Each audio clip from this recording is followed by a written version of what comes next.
Bienvenidos a Calamares a la Romana, donde la historia antigua cobra vida en cada programa. Salvete, calamares, bienvenidos a una nueva entrega de nuestro canal, nuestro humilde canal, que hemos superado ya los 3.000 suscriptores. Vamos poquito a poco, pero nos acercamos ya casi a la legión. Podemos formar una legión consular en breve. Nos queda muy poquito, así que animaos y apuntaos y suscribíos. Ángel, ¿qué tal? Bienvenido a esta aventura así de estas que hacemos de estos asaltos a mano armada que te hago. Sí, esta vez me has avisado con 10 minutos de tiempo. Estoy sorprendido del tiempo. No sabía qué hacer con los 9 minutos que me sobraban. A ver, empezamos como Roma, Sergio. 3.000 hombres decía que tenía el ejército de Rómulo, ¿no? Tití, Rasmiel, ¿no? Y de Locumón, con lo cual así empezamos. Ahora nos faltan las reformas un poquín de Servio Tulio y luego Camilo y después ya conquistamos el mundo. Y ya lo veo. No sé si estaremos vivos para verlo, pero bueno, nuestras generaciones posteriores a lo mejor sí que tienen esa oportunidad. Y hoy vamos a hablaros de un tema muy especial, porque os vamos a hacer un programa que va a salir simultáneamente en vídeo y en audio. O sea, lo podréis escuchar tanto en el canal de YouTube, Sergio Alejo Gómez, como en todos los canales de podcast que tenemos en Calamares a la Romana, y seguramente, Ángel, también lo colgarás en Lignum en Roma, ¿no? Sí, yo creo que va a sonar hasta en Ganímedes, en Io y en Europa, los satélites de los astros grandes estos. Y para hablar de un tema muy especial, porque mira, es que leyendo más que nada, bueno, escuchando audiolibros, reescuché una saga, bueno, la primera parte de una saga bastante extensa que dije, ostras, es que lo leí hace mucho tiempo. Y cuando lo vi que estaba por ahí en Audible, dije, ostras, lo tengo que volver a escuchar porque no me acuerdo casi de nada. Y contacté con su escritor, que aparte es miembro de Divulgadores de la Historia también, que nos conocemos cuando estuvimos ahí inaugurando ese gran proyecto de divulgación, que es Luis Manuel Román, que lo tenemos aquí. ¿Qué tal, Luis Manuel? Bienvenido. ¿Qué tal? Buenas tardes, buenas noches, buenos días, según nos estén escuchando los oyentes y los espectadores. Un placer estar aquí con vosotros. Bueno, el placer es nuestro porque contamos con un escritor que tiene ya una larga trayectoria y que tiene una serie de un hombre que se llama Marco Lemurio. Y con esto ya creo que ya estamos abriendo un poco un tema que es un poco fenómeno paranormal en la antigua Roma. ¿Qué ha hecho este hombre, Ángel? Tú no lo has leído, pero yo te tengo que decir que lo tienes que leer porque es espectacular. Yo lo que te digo es que por la noche, escuchando el audiolibro de este señor, yo por la puerta esquilina no salgo hacia el cementerio, te lo digo, No salgo yo por la noche, yo solamente al mediodía y con mucho sol. Que Júpiter me vea bien. Yo lo escucho de día, porque las noches que lo escuchaba en la cama decía, me ha parecido escuchar un ruido, porque es que realmente la atmósfera en la que te sumerge esta serie de Marco Lemurio pues es espectacular. Pero antes de entrar en materia, porque vamos a hablar de muchos temas, yo quería preguntarle a Luis Manuel que haga un poco de promoción de su obra, que nos explique un poco qué es esta saga que empieza con Roma Oscura y que sigue con 4 partes más, van ya, ¿no? Pues sí, ya tenemos 4 escritas en total. Y bueno, pues a ver, la saga de Marco Lemurio nació un poco del intento de unir lo que son mis 2 grandes pasiones, que son la Roma antigua, que es a lo que me dediqué desde que estudié historia, luego filología clásica y demás, junto con la literatura de terror, que es una de mis grandes pasiones desde que soy lector, desde la preadolescencia. Entonces, en algún momento se me juntaron en la cabeza, oye, ¿y si mezclamos estas 2 cosas? ¿Y si hacemos una historia de terror, pero ambientada en la Roma republicana? Y de ahí nació Marco Lemurio, es un personaje que es un poco detective, pícaro, vividor, mago, que vive en la Subura en los años 60 a.C., en los años que van justo después de la dictadura de Sila. Y bueno, pues se tiene que enfrentar a una serie de casos así con elementos sobrenaturales, pero también mezclando con tramas políticas, con tramas ahí de luchas sociales en la República Romana. Y bueno, la verdad que estoy muy contento porque ha llegado a bastantes lectores, pero sobre todo porque disfruto muchísimo escribiendo estas novelas. Con otras cosas me cuesta más, pero ojo, cuando me meto en el mundo de Marco Lemurio es como que todo me fluye muy bien porque es como que es todo lo que me gusta. Es la Roma republicana y al mismo tiempo fantasmas, vampiros, magias, como todo lo que me gusta reunido ahí en un mismo mundo. Yo tengo que decir que no solo es la parte paranormal, sino que la parte histórica, la parte de esa dictadura, de esos tiempos postsilanos, los defines súper bien. Esas luchas entre, por ejemplo, la facción de Lúculo y la facción de Pompeyo y todo lo que hay atrás, todas esas redes clientelares, todos esos negocios en los cuales metes también a los colegia y todo lo que hay allí, a mí me parece algo espectacular, que también la disfrutas. No solo vas a disfrutar de la parte paranormal, sino que la parte histórica está muy, muy bien documentada y muy bien relatada. Ángel, tiempos después de Sila, con todo lo que dejó Sila, pues toda la mierda ahí fluyendo en toda Roma, pues imagínate cómo queda toda una Roma que intenta resurgir después de un tiempo tan oscuro, ¿no? Tan crítico. Porque la Roma oscura puede ser la Roma de la noche, pero la Roma que queda después de los tiempos de Sila, que ha dejado también, ha sembrado el terror, el pánico, el horror, la desgracia y la miseria, ¿no? Porque son tiempos muy convulsos. Los hemos hablado aquí y los hemos tratado desde un punto de vista histórico, pero cuando lo incluyes en la narración, en una novela histórica, yo sinceramente lo he alucinado y lo he flipado porque me ha encantado todo esa mezcla que has podido lograr. Es como hacer un cóctel de la parte política con la parte más oscura y más paranormal, porque no todo es paranormal, porque tú hablas de mago, ¿no? Pero es que hay muchísimas más cosas. Ese Marco Lemurio es un personaje súper, mega, hiper complejo, que tiene de todo. Es que es un tipo súper peculiar que yo le he cogido un cariño, que es como si pudiera lo invitaba a cenar a casa. Pues te deja la bodega vacía, ya te lo digo. Si le invitas a cenar, comer no sé qué tal comerá, pero beberte el vino, sí. El vino no te lo va a perdonar, porque es un gran bebedor, Marco, desde luego. Es otra de esas cosas que el personaje me lo pedía. El mundo de las tabernas y el mundo de la noche y del vino y un poco, pues eso, de la mala vida de la noche romana. Este personaje se las sabe todas de ese ambiente, así que si le invitas a cenar, ten cuidado, cuenta bien las cucharas de plata, que lo mismo se lleva alguna. Que si no va a las tabernas de vino, no es de la Segura, debe ser de otro barrio, debe ser de algún barrio pijo, que no quiero decir el nombre, ¿no? Vaya época que has elegido también. No sé si era mejor irse al cementerio del Esquilino o vivir en la misma Roma, porque la cantidad de cadáveres que saldrían por esa cloaca máxima, por el Tíber, sería enorme, ¿no? Estos esclavos que recogían a los muertos, que ponían los ediles, los cogerían en decenas y en centenas, ¿eh? Vaya época complicada, ¿no? Es espectacular. Yo no lo he leído, pero lo tengo en tareas pendientes. Lo que sí que conozco es mucho, o creo conocer mucho esos tiempos, ¿no? Y esto tiene que darte mucho jugo, ¿eh? Porque solamente las guerras políticas, pero claro, mezclado con superstición y con maldiciones, entre todos los personajes que tengas, tiene que ser para disfrutar mucho. Tengo que comprarme el libro. Sí, la verdad que a mí es que es una época que a nivel histórico me fascina. Desde que empecé, vamos, yo estudié historia porque me quería dedicar a la República Romana. Fíjate que ahí me costaría muchísimo, por ejemplo, ambientar una novela o trabajar sobre la época imperial. Ya de Augusto en adelante, yo siempre digo de broma que con Augusto empieza la Edad Media.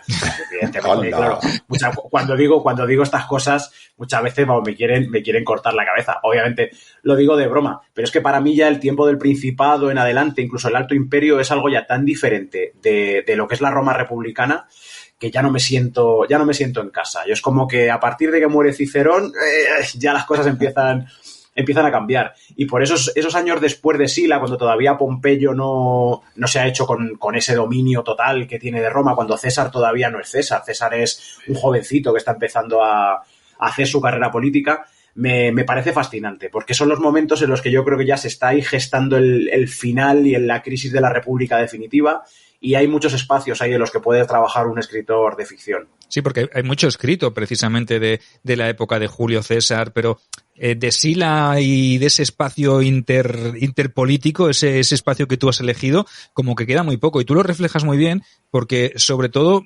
reflejas el odio, ¿no? El resentimiento, lo que ha pasado, esas delaciones que ha habido, ¿no? Donde la gente se ha vendido por un puñado de tierra o por conseguir cierto poder político y no han dudado en chivarse, ¿no? Es el caso, por ejemplo, del mismo protagonista, ¿no? De Marco Lemurio y de lo que pasó con su madre, ¿no? Como bien lo narras, ¿no? Su padre había sido un ex legionario que había servido a Mario, que desaparece, supongo, en una de esas guerras que libran contra los optimates, contra el bando de Sila, y esta gente queda marcada y la siguiente generación, o los que viven o los que eran niños en tiempos de Sila, pero que han estado en la facción contraria, pues realmente están marcados, pero es que los que han cometido todas esas atrocidades también tienen que cargar con sus malos hechos, ¿no? Porque vale que lo hiciera Sila, pero parece que como en aquel tiempo todo estuviera permitido, pero luego, claro, luego tienes que seguir viviendo. La República, o Roma en este caso, se ha desintegrado prácticamente desde dentro y hay viejas rencillas que décadas después,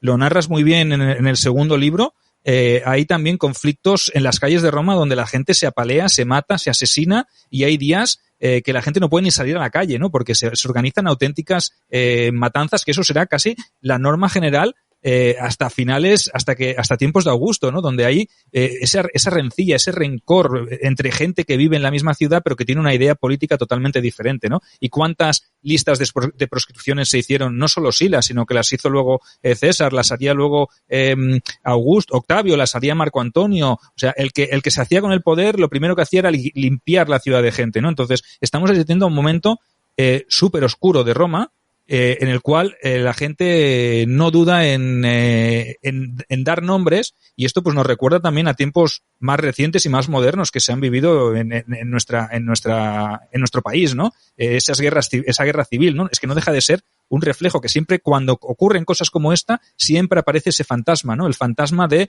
el delator, o el que dice que porque yo quiero quedarme con lo que tenía el otro, porque es que es la ambición, es la corrupción, todo es un mal humano, ¿no? Que viene intrínseco en el ser humano. Pues sí, ese es el contexto de la novela. Al final es una Roma en la que Sila creyó que lo dejaba todo solucionado, todo atado, pero claro, Sila se retira, Sila muere y la República tiene que continuar y tienen que coexistir los silanos con lo que quedaba de los seguidores de Mario y de los populares y demás, y tenían que construir ahí una convivencia, pero claro, eso era un polvorín que va a volver a estallar en cualquier momento y estallará ya con los enfrentamientos en época de Pompeyo y César y demás. Entonces estamos ahí como en ese impasse en el que la Roma de Sila se está descomponiendo, la situación en las calles es cada vez más complicada, los políticos empiezan a ubicarse una vez más en facciones y en bandos, y el pueblo romano que está ahí debajo pues intenta sobrevivir como puede, porque al final las luchas de los políticos están en la parte superior, pero por debajo hay cientos de miles de personas que tienen que poner un plato de comida delante de sus hijos todos los días y pues que tienen que sobrevivir. Y pues esa es un poco la Roma que yo pretendo reconstruir en las novelas, como tú dices, sí. Es que ir a los comicios era jugarse la vida. Es una cosa, es increíble, ¿eh? Era jugarse la vida y como ha dicho Sergio, ¿no? ¿En qué facción te ubicas? Porque luego te abandona. O viene la otra fuerte y hay listas de proscripción y muertes. Debería ser el miedo que debería haber cada vez que había un general que volvía fuerte, ¿no? Cuando vieron el nuevo triunvirato un poquitín después, ¿no? El primero, ¿qué sentiría la gente? ¿A quién apoyaban? Es que tú te imaginas un pobre, no apoyaba a nadie, pero uno de clase, dijéramos, media, o que tuviera un poco de poder, ¿qué hacía? O sea, porque al final... me chivo, no me chivo, me quedo, pero ¿qué hago? ¿Qué hago? Porque después viene el bando contrario y me puede hacer lo mismo, ¿no? ¿Hacia dónde tiro? ¿Qué hago? Es una situación que debería ser enorme, ¿no? Y sin salir, un amigo tuyo, un pariente tuyo, seguro que estaba muerto, ¿no? Es increíble. Sí, de hecho, bueno, las fuentes recogen que cuando Pompeyo terminó de organizar sus cosas en Oriente, ya derrotó a Mitrídates y iba a volver con un ejército enorme, en Roma hubo una situación como de contener la respiración de a ver qué va a hacer porque cuando Sila volvió de Oriente fue cuando tomó Roma, decretó las proscripciones y claro, cuando Pompeyo llegó, dejó el mando, licenció el ejército y parecía que se iba a integrar otra vez en la vida política normal, la gente como que respiró diciendo, parece que nos hemos librado por esta, pero la tensión estaba ahí. Siempre que un general volvía, era como, bueno, ¿qué va a hacer? ¿Va a respetar la legalidad? ¿Va a licenciar al ejército? ¿Va a hacer su triunfo y luego va a volver a ser un privatus? ¿O volverá otra vez a resurgir el fantasma de las guerras civiles? Entonces es un momento muy, muy tenso y muy, muy complicado y muy fascinante también. Un momento espectacular para elegirlo como contexto, ¿no? Y aparte, que yo quería añadir, aparte de la parte política, que me parece súper interesante, muy bien traída, que lo has hecho muy bien, lo has estructurado muy bien. Sobre todo las redes clientelares también están súper bien definidas. Cómo acaba Marco Lemurio mezclado con toda esta gente y dices, madre mía, ¿en qué follones se mete este hombre? ¿No? Pero son tremendos. Pero también la parte del día a día, ¿no? De la supervivencia de esa clase más baja, de esa plebe que a veces cuando yo me incluyo, Ángel no lo incluyó porque Ángel tiene otro tarannay a la hora de escribir. Él siempre enfoca sus novelas pues desde el punto más humilde, desde la gente que menos tiene, ¿no? Nosotros siempre a veces, sobre todo en las primeras novelas, hasta que empiezas a detectar un poco que eso no es lo más real, pero sí que es verdad que la gente lo que quiere es escuchar o leer cómo vivían los ricos romanos, los hombres poderosos, los grandes personajes, ¿no? Pero cuando te das cuenta de cómo era la Roma de verdad, porque esta es la Roma que puedes ver en una pintura o en una escultura o en un ensayo en el cual te explican pues la grandeza de los grandes generales, ¿no? Pero esta es la Roma de verdad. La Roma de verdad es la Roma de la gente que tenía que ganarse el pan cada día y que no tenía nada que llevarse a la boca, y la Roma de los pícaros, porque haciendo otra comparativa, ¿no? Cómo es la picaresca española del siglo de oro, ¿no? También gente que no tiene dónde caerse muerta y se busca la vida como puede. Pues Marco Lemurio es un superviviente que hace, pues tal como empieza el libro, uno dice, ostras, qué fuerte cómo empieza el libro este tío, a ver si va a ser que tiene algo, pero luego te vas dando cuenta de que realmente él también tiene un juego, tiene un negocio montado, ¿no? Aunque luego la verdad que sorprende también, porque ahí sabes jugar, ¿no? Tú juegas un poco como escritor al engaño, ¿no? Con el lector, entonces no sabes si estás definiéndonos a un personaje que realmente es quien dice ser, o si es un farsante, o si realmente luego empiezas a decir, hostia, es un detective, pero es un detective, pero se encuentra en situaciones que cualquier otro ciudadano normal, a lo mejor, en un mundo muy religioso y muy pendiente del inframundo y muy pendiente de los dioses, pero nadie tiene lo que, o ve, o hace lo que hace este Marco Lemurio, ¿no? Entonces, captas la esencia del hombre más pobre, o de la mujer, porque también hay muchos personajes ahí en este círculo de Marco Lemurio, aunque no tiene muchos amigos, ¿no? Porque es un personaje bastante extraño, pero sí que se rodea de gente muy, muy peculiar. Entonces, captas la esencia del pueblo llano, ¿no? Del pueblo que tiene que luchar cada día por trabajar y por llevarse un plato de comida, no iba a decir caliente porque ya es pedir mucho, pero un plato de comida a la boca, ¿no? Entonces, me parece súper bien logrado, Luisma, porque yo he disfrutado muchísimo con tus libros, ¿eh? O sea, hacía mucho, mucho tiempo que no disfrutaba con libros desde esa perspectiva, desde que leía los de Ángel, por ejemplo. O sea que... Pues que bien, porque es justo lo que buscaba, porque al final cuando escribes ficción lo que quieres es que la gente disfrute, y ese es mi objetivo. Si luego además la gente le despierta curiosidad el tema de la historia de Roma, le parece que está bien reconstruida y demás, maravilloso, pero sobre todo el disfrute, esa sensación, yo como lector, esa sensación de estar leyendo y decir, venga, un capitulito más, venga, todavía no me acuesto, o de estar deseando llegar a casa para decir, joder, voy a seguir leyendo porque me he quedado con ganas de más. Eso es como lector lo más maravilloso del mundo, y como escritor es lo que buscas. Entonces, claro, al escribir novela histórica tienes que tener mucho cuidado de no deslizarte hacia hacer un tratado de historia de Roma o de historia militar, y no dejarte llevar por tu espíritu de historiador, sino pues, fíjate en la trama, céntrate en la trama, construye personajes interesantes con relaciones interesantes, y luego vete metiendo lo histórico de trasfondo y con cuidado, pero que no sea ese el objetivo, porque si no al final consigues que el lector no se enganche en la trama, y ese no es el objetivo. Entonces, joder, que me digas esto, la verdad que me gusta mucho, porque es lo que pretendía al final, construir una historia que al lector le atrapara y le gustara. Como dice Sergio, los olvidados, los pobres, y ellas, y las mujeres, son las sabias de las ciudades, son los que hacen moverse la ciudad, ¿no? Hemos estado muy acostumbrados a leer siempre sobre grandes hombres, que también es fascinante, ¿no? Porque al final son los que salen en la historia, los que escriben la historia, ¿no? Y a veces son los que deciden, ¿no? Pero si toda esa masa que hay en el centro de la Subura o en el Aventino, Roma tampoco existiría. O sea, no existiría Julio César, ni existirían esta época tan bonita que escribes tú de los colegios criminales, ¿no? Que había en aquella época. No existiría, o sea, no tendría sentido. ¿Qué sería el final de la República sin la Subura, por ejemplo, ¿no? Y a nosotros, a Sergio también le veo de vez en cuando también se lanza a escribir de estas personas, ¿no? Yo creo que Sergio, igual que yo, escribe un poquitín de lo que lee y entonces echa en falta que lo encuentra, ¿no? Y así también lo lee, ¿no? Y en cuanto a la ficción, sí que es cierto, somos divulgadores. Nosotros, Sergio y yo, tenemos un trabajo juntos, ¿no? y separado, pero nos conocemos bastante y somos divulgadores y a veces podemos pecar de explicar mucho en los libros, ¿no? Pero creo que conseguimos el equilibrio. Creo que de lo que le he leído a Sergio, creo que es capaz de explicar bien el fondo sin ser demasiado pesado, porque el fondo es necesario, porque si no, no entendemos cómo se comportan los protagonistas. Si no somos capaces de poner la atmósfera de que la superstición marca el comportamiento de las personas en Roma y la religión marca el comportamiento de las personas en Roma, luego las personas que leen no entienden cómo se comportan los personajes, ¿no? O al menos algunos personajes, ¿no? Unos personajes no saldrían a la calle porque se han levantado aquel día con el pie izquierdo y no saldrían hasta el día siguiente de puro miedo. Y esto que esta atmósfera, ¿no? Bueno, esto es ficción. Tenemos que como mínimo, todo esto que conocemos nosotros de Roma, hacer el ambiente, este ambiente, ¿no? Luego lo demás son historias inventadas, ¿no? Pero hablar de los olvidados, yo en mi primer libro, que se llamaba Lignum, había un protagonista que se llamaba Aurelio Vitalis, y yo a mi hijo pequeño le pregunté, ¿y tú qué has leído el libro? ¿Qué te parece Lignum? Y me dijo, es un pringao. La historia de los pringaos mola mucho.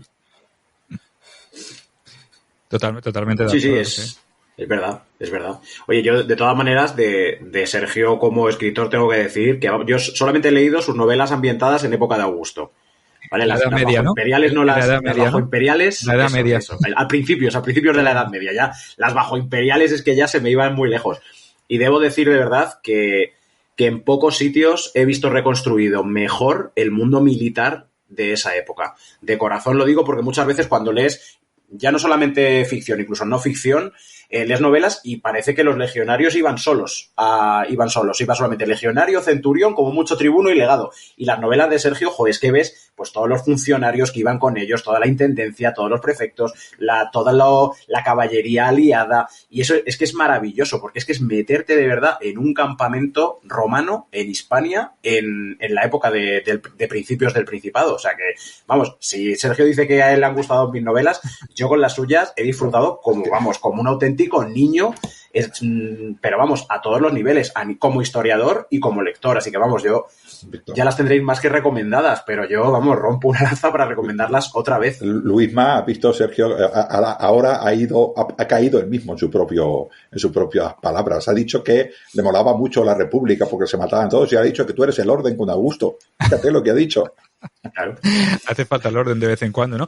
Pero ahora me vas a explicar, volviendo a tu saga, me vas a explicar cómo o qué pensabas tú que iba a decir la opinión de que tú mezclaras ese contexto histórico con algo que la gente puede decir una Roma paranormal, una Roma donde aparezcan magia, hechicería, como has dicho antes, magos, vampiros, etcétera. Sí, sí. Dice, ¿tú esperabas que esto fuera un choque para alguien que está acostumbrado a leer algo desde el punto de vista del rigor histórico? Porque a veces nos perdemos, ¿no? Nosotros como historiadores dices, tú a lo mejor ahí te la jugaste un poco al principio, ¿no? Con esa mezcla, porque a lo mejor otro te diría, o no sé si te llovieron críticas, porque a mí me parece fabuloso, porque es una cosa que forma parte de la historia de Roma, del mundo romano, que es esa religión y esos dioses tanto de arriba como de abajo, ¿no? Entonces, ¿tuviste pavor en algún momento de que alguien te criticara ese trabajo o esa mezcla? Pues a ver, al principio cuando empecé a escribir Oscura Roma, la primera de las novelas, realmente ni lo pensé, porque yo realmente la escribí un poco para mí. Yo dije, venga, a ver hasta dónde me lleva esto. Y ya me puse, y de hecho la autoedité yo en Amazon sin muchas esperanzas. Lo que pasa es que a través de David Yagüe, de un periodista que hablaba de novela histórica y demás, ya me puso en contacto con la editorial La Esfera de los Libros, al final se publicó en una editorial y la cosa fue creciendo y se me fue un poco de las manos. Y entonces ahí ya fue cuando me puse a reflexionar sobre el tema. Es decir, yo me paré a pensar cuando ya estaba a mitad de camino. Es decir, ¿qué estoy haciendo? A ver qué me van a decir. Y he escuchado de todo. Pues he escuchado desde gente muy purista que considera que la novela histórica no tiene que dar cabida absolutamente a nada que no esté en las fuentes tal cual y por lo tanto entonces cosas de magia, monstruos y demás no les cuadran una novela histórica, hasta gente que lo que se espera es una trama, digamos, más de miedo, terror y no aprecia, digamos, tanto el trasfondo histórico. Entonces me ha pasado, por ejemplo, pues de ir a presentar las novelas a festivales de novela histórica y la gente era como, bueno, este tipo no es de novela histórica, y al mismo tiempo ir, por ejemplo, a festivales como el Celsius, que es de literatura fantástica y tal, y ahí me veían como, que este es como novela histórica. O sea, que al final es como que no encajas en ningún mundo al 100%. Estás un poco ahí siempre en los límites de todo y en ningún sitio a la vez. Y claro, bueno, pues al final es una apuesta arriesgada. Y es verdad que yo sí noto que no son novelas para millones de lectores, yo creo, porque no sé, cuesta un poco llegar con una novela tan entre dos mundos, llegar a un mercado amplio. Creo que una novela de romanos pura y dura encuentra un mercado que es más fácil porque creo que ya sabe lo que se va a encontrar. Con la mía a lo mejor dices, no es lo que yo pensaba y demás. Entonces, bueno, ahí estamos. Yo tengo claro que yo voy a escribir otras cosas también de otros géneros y con otros objetivos, pero con Marco Lemurio voy a continuar porque es verdad que los lectores que he encontrado a lo mejor no son millones, pero son muy fieles. Y en el momento que tardo más de un año en sacar la siguiente novela, ya me están llegando mails y mensajes de, oye, ¿cuándo la siguiente, por favor, la siguiente? Entonces tengo una base de lectores bastante buena, muy fiel y además muy, muy cariñosa. Y además es que yo disfruto mucho. Entonces que yo creo que aunque tuviera 3 o 4 lectores, yo creo que seguiría escribiendo porque yo quiero saber qué es lo que pasa al final de esta historia, para saberlo yo, porque a día de hoy tampoco lo tengo muy claro. Al que le gusta, le gusta. Yo te digo que es de paladar fino. Esta obra es de paladar fino, porque yo al principio cuando la primera vez que me la compré por Amazon, cuando tú publicaste, dije a ver qué me voy a encontrar, ¿no? Porque pensé, claro, yo, un hombre con rigor, acostumbrado a ciertas novelas, incluso cuando lo escribo yo, ¿no? Digo, no sé qué va a ser esto de Oscura Roma, pero fue leérmelo y decir, pero esto es genial, o sea, es una mezcla perfecta, es una mezcla en la cual no deja de ser una novela histórica, es que es tu relato, es una trama que tú inventas de ficción, aparte está apoyada en un contexto súper interesante y bueno, la gente no se espere porque tú dices, ¿no? Que es lleno de monstruos y de tal, ¿no? Sino que también es bastante sutil, ¿no? No es una cosa que esté constantemente apareciendo temas paranormales ni nada, sino que es muy, muy sutil y es una cosa que va paralela a una investigación, por lo menos en Oscura Roma. Yo no voy a desvelar lo que viene en La sangre de Baco, porque son los 2 que me he leído, ni lo que vendrán después en las otras que me tengo que leer, porque tengo que decir que las tengo no apartadas, sino que me la pasaste incluso porque yo te dije, hostia, es que ¿dónde la puedo conseguir la tercera? Que parecía que un yonki. ¿Dónde la puedo conseguir? Tú me dijiste, no te preocupes que te la envío para que la puedas leer sin demorarlo demasiado. Pero claro, es que si el primero está bien, te dije, hostia, la segunda empieza un poco sutil porque no acababa de tener. Pero es que, o sea, llega un momento de la novela que aquello se precipita de tal manera que dices, ostras, es que es espectacular todo lo que va apareciendo. Y tal como terminas la segunda, digo, joder, ¿cómo me puede dejar este hombre así? Con ese final, con ese epílogo de iba a decir, qué cabrón. Cliffhanger, vamos, eso hay que verlo. La serie, ¿cómo terminan las temporadas de la serie? Pues hay que hacer lo mismo con la novela para que el lector se quede ahí deseando que salga la siguiente. Pero sí, la verdad que yo, como tú dices, yo intento ser muy riguroso con la reconstrucción histórica. Verdad que me preocupa mucho la trama, me preocupan los personajes, pero como historiador la reconstrucción de la parte histórica me parece muy importante. Entonces lo que intento hacer yo un poco es jugar con los espacios vacíos, con los huecos. Las fuentes nos dicen unas cosas, pero hay muchísimas cosas que las fuentes no nos dicen. Entonces, ¿sabemos a ciencia cierta que no habría monstruos en la antigua Roma deslizándose por las alcantarillas y gente haciendo? Pues bueno, pues podemos jugar ahí con esa incertidumbre, igual que podemos ambientar una novela de terror en la actualidad, la podemos ambientar en la antigua Roma. Yo no voy a hacer que un hombre lobo se coma a Pompeyo, ni que César se convierta en un vampiro, porque eso sí que sería ya forzar los límites de la novela histórica y entraríamos en otra cosa. Pero sí que jugar con esas calles de la Roma más desconocida, de los barrios más pobres, esas noches oscuras, esos personajes de los que no sabemos nada, pues juego un poco con ellos. Entonces es como, no fuerzo las fuentes, sino que juego con los espacios que hay entre las fuentes, con los huecos en blanco. No, realmente, seguramente no habría monstruos en esta Roma, pero la gente pensaba que había monstruos allí. Eso condicionaba sus movimientos. Para ellos los lemures estaban allí seguro. Para ellos los espíritus de los antepasados eran reales. Para ellos los dioses paseaban por las calles de Roma y ellos tenían que contestar a los dioses, ¿no? Con lo cual, estoy convencido que a ellos seguro que les condicionaba la vida, ¿no? El perro. Han tocado el timbre, Ángel. Han tocado el timbre, ya abrirá alguien. Bueno, retomando lo que has dicho un poquitín, esto del miedo de que te tomaran un poquitín en este mundo paranormal o el mundo de la magia y tal, con el mundo un poquitín histórico.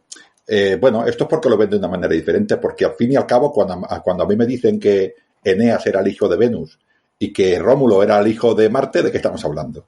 ¿De realidad, de ficción, de magia, de dioses, de magos? ¿De qué estamos hablando? Pues la gente, habrá personas que se piensan que Rómulo existió y que era hijo de Marte. Entendemos, ¿no? Sí, con lo cual, sí. Solo me estás hablando de un tema de superstición que era una cosa más oculta, un poquitín menos apoyada por el Estado, dijéramos, ¿no? Porque el Estado pues tenía una religión más reglada, más del pontífice máximo, para que nos entendamos, ¿no? Pero ¿qué diferencia hay entre los que creían en la bona dea o los que creían en esta superstición? Es una cuestión de punto de vista. Sí, vamos, yo creo que mis novelas le chocan más a un lector actual de lo que le habrían chocado seguramente a un romano.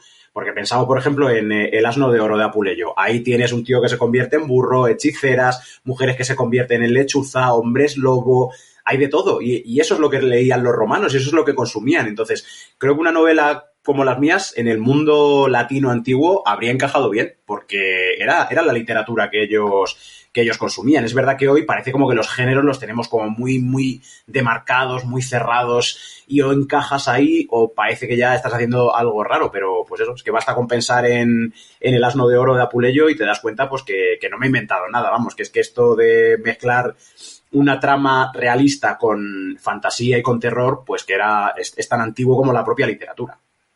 Sí, a mí me parece muy bien, muy logrado, y a todos los que no se la han leído todavía la serie, que empiecen con Oscura Roma, porque se van a encontrar una grata sorpresa. Y todos esos que son tan rigurosos y tan, ¿cómo diría? Para que no suene muy feo, que el palo de la escoba, sabéis dónde va a veces, ¿no? Que a veces hay gente que parece que lo lleve puesto ahí, ¿no? Pues, oye, que hay veces que hay que quitarse, hablando también del asno, ¿no? Pues nos quitamos las de esto y vemos que en novela histórica, mientras no sobrepases ciertos límites, como bien has definido tú antes, hay cabida para todo, ¿no? Entonces disfrutarán, y si no lo quieren leer porque dicen, no, es que se ha pasado 3 pueblos, no, pues estáis perdiendo una magnífica novela y una magnífica saga. Háblanos un poquito ahora de los personajes, ¿no? De Marco Lemurio, cómo te surge la idea de crear este personaje como hilo conductor, porque todo lo que, o sea, es que se mueve en un mundo súper extraño. Eso como en el filo de una navaja, ¿no? Está entre dos mundos, y toda la historia de su pasado, de su madre, impresionante. O sea, ¿cómo se te ocurre crear este personaje? Porque nuestros personajes siempre tienen algo de nosotros cuando los escribimos, ¿no? Entonces, tiene esa pasión que tienes tú por ese mundo más fantástico, como nos has dicho, Marco Lemurio. Pues mira, yo creo que Marco Lemurio surge un poco, al final está en la estela de muchos personajes de los que yo ya leía en la adolescencia. Estoy pensando, por ejemplo, pues Constantine de los cómics de DC, de Hellblazer, o otros detectives de lo paranormal y demás. Entonces ahí, en ese sentido, es un personaje que ha aparecido bastante en los cómics, en otro tipo de novelas, pero me apetecía llevarlo a la antigua Roma. Me apetecía crear eso como una especie de detective sobrenatural en la antigua Roma. Y Marco, al final, pues es un pobre hombre que con 15 años, durante la época de la dictadura de Sila, al principio, en las proscripciones, se llevan a su madre y la madre desaparece. Y entonces el muchacho con 15 años tiene que ganarse la vida como puede para salir adelante. Su madre se dedicaba pues a hacer un poco de... era curandera, era hechicera, pues un poquito mezcla de todo, y Marco había aprendido parte de las artes de su madre. Entonces, con esos 15 años se encuentra solo, con esos conocimientos tiene que salir adelante, y entonces, entre haciendo parte de magia real y parte de estafas, parte de picaresca, pues consigue crearse un hueco y un espacio en la Subura, en este barrio tan marginal y tan interesante de la Roma republicana, y consigue vivir hasta los 30 años, que es el momento en el que nosotros le conocemos en Oscura Roma, que es la edad que tiene. Y junto a Marco, pues tenemos a un personaje que es Céfiro, que es su esclavo, que es un niño al que él adoptó, Céfiro tiene 20 años, y Marco le adoptó cuando tenía 20 años. Se le encontró en la calle llorando en las escalinatas de un templo, porque eso debía ser algo totalmente habitual y normal en la Roma antigua, el abandono de los niños.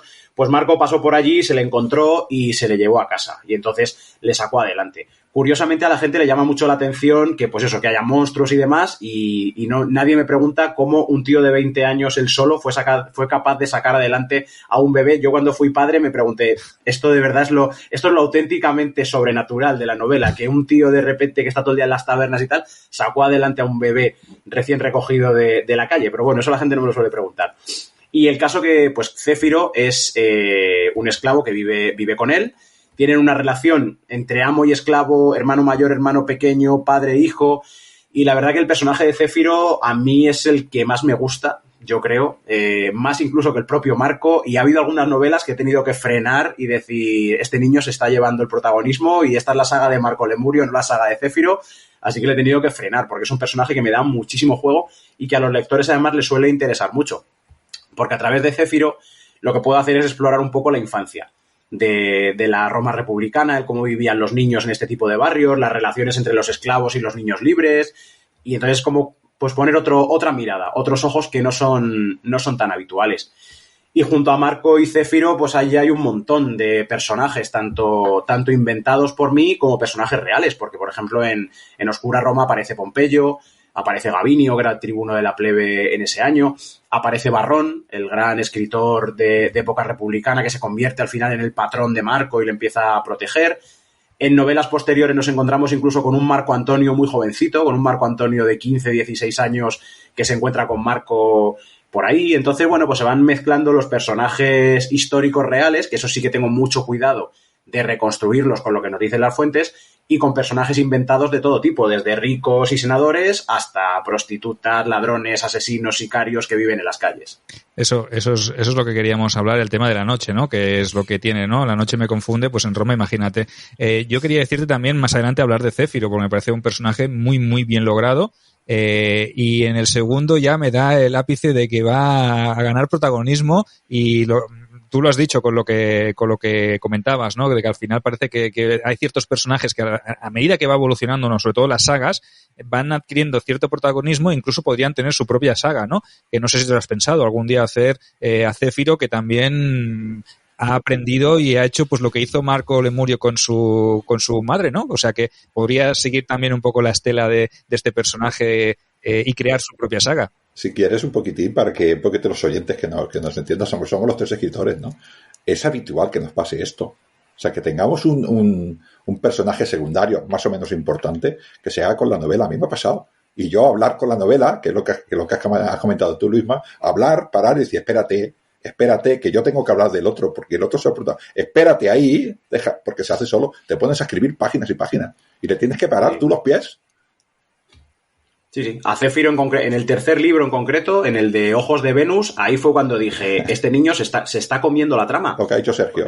Claro, tiene una historia él también ahí con los colegia, con los demás niños de la calle, un poco al margen de Marco, y dije, es que se me está yendo de la trama principal y al final me voy a un novelón de 1000 páginas en el que Marco tiene un 25%. Entonces hubo que frenar un poquito. Pero vamos, sí, o sea, Céfiro es un personaje que en el futuro yo estoy convencido de que me va a dar para mucho, para muchísimo. Sí, sin duda. Yo me gusta también mucho el tema de la vida nocturna, ¿no? De la vida díscola un poco que lleva este hombre, ¿no? Que se pasa casi todas las mañanas de resaca, porque cuando ingresa algo de alguno de esos trabajillos que hace conciertos con pinches y tal, sin querer desvelar mucho, es de los que tan pronto como tiene dinero en la mano, lo primero que hace es irse a la taberna, ¿no? Pero realmente hay que ponerse en la vida de alguien de ese momento y en esas circunstancias, ¿no? ¿Qué era para ellos? ¿Qué entretenimiento podían tener, no? ¿Qué manera de evadirse? Y más un tipo con todos los problemas y con todas las cargas emocionales que tiene, porque Marco Lemurio, si viviera en tiempos actuales, sería carne de psicólogo. O sea, tendría que tener que estar todos los días y estaría abonado a un psicólogo, porque tiene una cantidad de conflictos internos, pero realmente la vida nocturna, la vida de este hombre, puede ser también algo que refleje en la situación que vivía la plebe en aquel momento, ¿no? Porque son las tabernas. Esas tabernas de vino vivían exclusivamente de gente que en cuanto se tenía dinero, tenía monedas, lo primero que iba es a gastarlo allí, ¿no? Entonces, también reflejas. Oye, una cosa te quiero preguntar antes de avanzar. ¿Quién es el propietario de la taberna? ¿Quién es? Eso, es que eso no se sabe todavía. Eso no se sabe. Ya llevamos cuatro novelas y aún no lo hemos revelado. Todavía no lo sabe. Si no se sabe. Tú sí que lo sabes, ¿no? No se sabe ya. ¿Tú lo sabes Yo todavía, no? lo sospecho, pero todavía no lo tengo tampoco muy claro, pero puedo tener alguna sospecha, pero sí.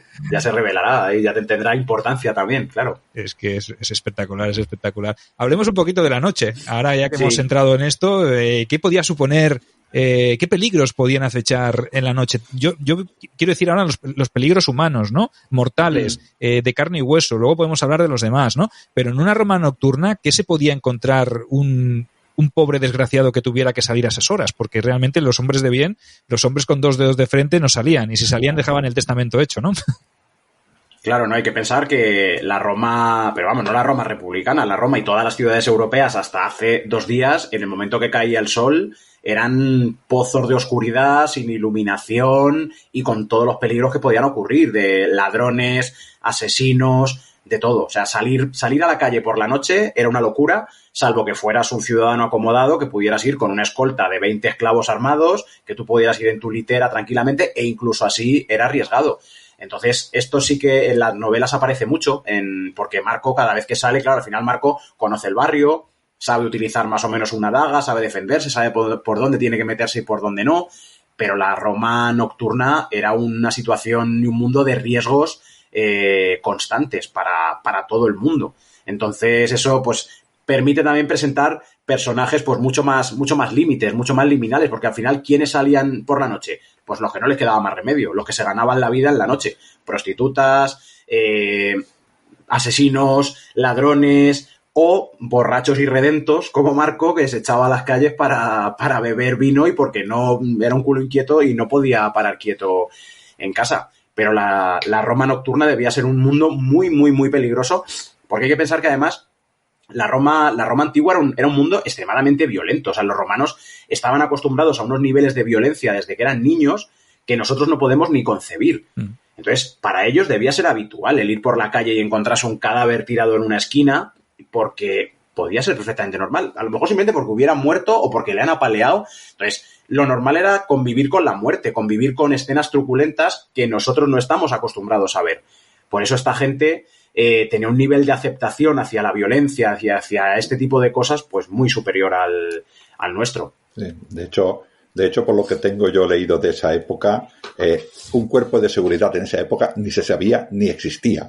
Cada persona se proveía de su propia defensa. Además, no existía ni tan siquiera el concepto de la seguridad civil. O sea, a Roma a nadie le interesaba, ¿no? Lo que sí que hacían los ediles era contratar, antes lo he dicho medio en broma, ¿no? Era contratar a unos cuantos esclavos para limpiar las calles de lo que acabas de decir, de muertos, porque la gente pasaba y no los recogía. Y allí quedaban muertos por lo que fuera, moriría de enfermedad, de hambre o asesinado. Y estos esclavos los recogían para limpiar, al menos hasta el día siguiente, estas calles, ¿no? Y lo que dices tú, la violencia era parte de la vida, era cotidiana en la relación entre los hombres. Así que una manera de solucionar los problemas con otros era precisamente utilizar la violencia, y la utilizaban tanto individualmente como todo este grupo de todos los colegias criminales, pero también los colegias normales o los patrones clientes, ¿no? Estas organizaciones que se sentían un poquitín amenazadas por cualquier acción de otra, ¿no? Así que sí, las calles eran muy peligrosas, cualquiera te podía matar o agredir por cosas de que yo me siento amenazado por mi actividad y título tuya, pero es que además tenemos lo que pasa en todos los sitios, violadores, asesinos, secuestradores, todo esto a la vez, y sin que nada parecido ni a la policía ni al concepto exista. No, eso es un concepto más moderno, más posterior, ¿no? Es cuando se empieza a regularizar el tema de los vigiles, pero incluso así, los vigiles y toda esta gente, las cortes urbanas, imagino que a ciertas horas de la noche también se quedarían en el cuartel, ¿no? Me va a salir quien yo sea a vigilar a... Claro, eso sale es Augusto, yo creo que el primero que crea los cuerpos de los vigiles y fíjate, pues eso, ¿qué alcance tendría en una Roma tan grande? ¿Verían en la Subura alguna vez una cohorte de estas? Seguramente no, seguramente estarían en las zonas de los barrios de los ricos, en el Foro y demás, pero en los barrios como la Subura o en algunas zonas del Aventino, seguramente ni por lo más remoto. Sí, es que el concepto de que los ediles, en este caso ya estamos hablando del imperio, de que el Estado tuviera que poner dinero o hombres para defender salvaguardar tu integridad física o patrimonial, ese concepto no existía. Ellos estaban allí un poquitín para que eso no se fuera, porque no fuera como la República, dijéramos, ¿no? Pero si había un hombre que mataba al otro hombre y eso no significaba un brote de violencia general, dijéramos, los vigiles ni estaban ni se les esperaba. Y me parece... Sí, es que realmente... Acaba tú. Yo iba a cambiar de tema. Tú dale respuesta, Ángel. No, bueno, vaya, que acaba o empieza o abre un melón infinito. Al final, el Estado republicano como tal es que no es un Estado desarrollado. Muchas veces pensamos en la Roma republicana pues como si fuera un Estado actual y nada parecido. O sea, no había ningún concepto de Estado como el Estado tiene que defender, tiene que proveer. Por eso los colegia tenían tanta importancia, estas asociaciones en las que la gente se metía. ¿Por qué? Porque le daban seguridad. Porque tú, a cambio de pagar una cantidad al mes, pues ya pertenecías a un grupo de protección, un grupo que si yo me muero, mis hijos y mi mujer van a tener una seguridad. Entonces era una mezcla de cofradía religiosa, gremio, sindicato, también asociación criminal. Entonces, pero era simplemente como un núcleo de asociación para buscar seguridad en un contexto en el que el Estado no te la va a proporcionar. Por eso los colegios era tan importante. Esto, ahora que Sergio lo dice, ahora cambia el tema, pero para que lo entiendas. No, era esto lo que le iba a preguntar, la función de esos colegia, ¿no? Mira, cuando una persona entraba en el gremio de Carrucari, que yo hablo de él, o en el gremio de los, es igual, de cualquier oficio, carpinteros, sabía que tarde o temprano iba a tener que ejercer la violencia para defender a su sindicato. Eso era una cosa clara. Igual que iban a enseñarle el oficio, él iba a ejercer la violencia para defenderse. Era lo mismo. Y el propio Estado, ¿no? A veces los bandos políticos, como veremos un poco más adelante, que ya se ven en las novelas de Luisma, ya se ven cómo los propios cargos políticos utilizan a esos colegias. Y los colegias sirven los intereses privados de estos prohombres que están o que necesitan votos para aprobar leyes, ¿no? Estás precisamente en el momento de la Lex Gabinia, ¿no? Cuando le conceden a Pompeyo pues esa libertad pues para limpiar el Mediterráneo de piratas. Pero claro, todo eso requiere también una aprobación en unos comicios, requiere que haya votos y hay gente que se opone a que Pompeyo tenga ese poder político. ¿Qué hacen ahí? Pues utilizar a la plebe, a los colegia, a la gente con menos recursos para que movilice y que meta presión, como hay en el segundo libro, en La sangre de Baco, hay precisamente por un tema político, por esas luchas entre los hombres más poderosos, los ricos controlan y los que se matan en las calles de Roma son los plebeyos, los pobres, la gente que no tiene nada. Y piensas, realmente, me parece que es Marco Lemurio que hace una reflexión y dice, ¿realmente nos estamos matando por alguien que no les importamos lo más mínimo para los que somos chusma? Porque realmente así es como nos ven, ¿no? Como chusma. Pero para que veáis la importancia que tienen estos gremios o estos colegia, pero es que tú los destacas súper bien. Por eso te quería hablar precisamente del tema. Pero bueno, ya que lo hemos sacado a colación, pues nosotros tenemos también unos cuantos programas en la Biblioteca Perdida donde hablamos sobre los colegia. Y precisamente los colegia criminales funcionan como auténticos sindicatos del crimen, ¿no? Podríamos decir, es que es una mafia en toda regla. A mí el tema de los colegia me fascina. Yo desde que me acerqué por primera vez a la historia de Roma, yo creo que es de lo que más me enamoró, porque es que realmente entiendes que toda la estructura de la mafia, de todos estos grupos que siguen existiendo en la actualidad y que tanta buena ficción han dado, como El Padrino y demás, es que es el mismo funcionamiento que los colegia que había en Roma. Es que son estructuras criminales, pero al mismo tiempo también tienen un componente religioso, tienen un componente de gremio profesional, tienen un componente territorial, porque cada uno tenía su barrio. Al final, claro, si lo piensas, pues como ocurría en la Edad Media, en una calle que teníamos, la calle de los zapateros, la calle de los tintoreros, la calle... Pues ayer, en la antigua Roma seguramente era igual, y cada calle estaba ocupada por un colegio, por un collegium, y servía eso, servía como de sindicato, servía de asociación, servía pues para crear redes sociales de seguridad y de protección y para cubrir sobre todo lo que el Estado no te está cubriendo. A mí me parece un tema fascinante que a mí eso, además no lo he visto reflejado en tantas novelas históricas que se han fijado en otras cosas y demás, y esto yo solamente lo he visto bien, tampoco voy a decir muy bien, pero bien en la serie de Roma del HBO. Ahí sí que hicieron alguna mención y jugaron un poquito con esto, que por eso a mí esa serie me fascinó. Pero creo que hay mucho todavía hay que trabajar, porque cuando llega Clodio, un poquito más adelante, que Clodio es el gran maestro de manejar a los colegia de Roma y es el que se impulsa gracias a sus asociaciones en las calles y llega a dominar las calles de Roma. Entonces creo que hay muchas novelas todavía por escribir en ese mundo. Sí, bueno, yo hablo de unos colegias un poco más antiguos, del año 131, pero no son colegias criminales, son profesionales, pero que también se defienden utilizando utilizando la violencia, porque esto es lo normal. Que entiendan los oyentes que en aquella época el Estado no vertebraba solamente lo que era el aspecto militar y poco más, y las personas o pertenecían a un colegio o pertenecían a una organización patrón-cliente, y si no estaban abandonadas. La única manera de tener algo de resiliencia era pertenecer a un grupo de estos. Y a partir de ahí, esto sí que era realmente lo que vertebraba a Roma. Imagínate organizaciones con 1.500 personas que se sienten amenazadas por otra organización de 1.000 personas, sea real o imaginaria, pero van a utilizar la violencia para defenderse. 1.500 contra 1.500 en las calles de Roma. Sí, totalmente. Si es que para mí eso es entender la Roma republicana. La Roma republicana no es, como muchas veces se piensa, que es optimates populares, 2 bloques y debajo una plebe. La Roma republicana es una red de relaciones y tenemos los colegia, tenemos las redes verticales de clientela, de patronazgo, redes horizontales de amicitia entre las familias y las facciones, y así es como hay que entender la Roma republicana, como una red complejísima de relaciones sociales y no como de bloques, que muchas veces se piensa, no, pues este es optimate, este es popular y la plebe también dividida en 2 bloques. Y es mucho más complejo que eso.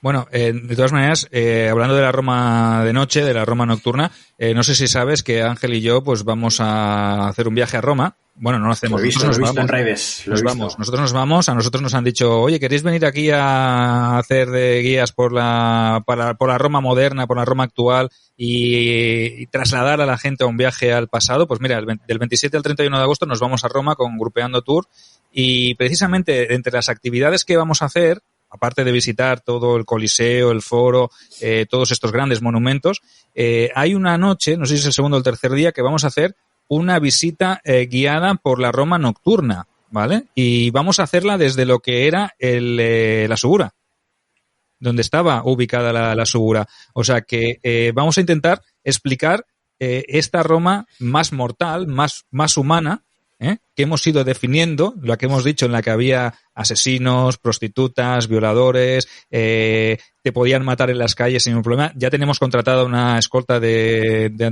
veteranos de Pompeyo, ¿vale? Pocos son, Sergio, hay que contratar más. Hemos contratado 20, no sé si vamos bien para... Son pocos.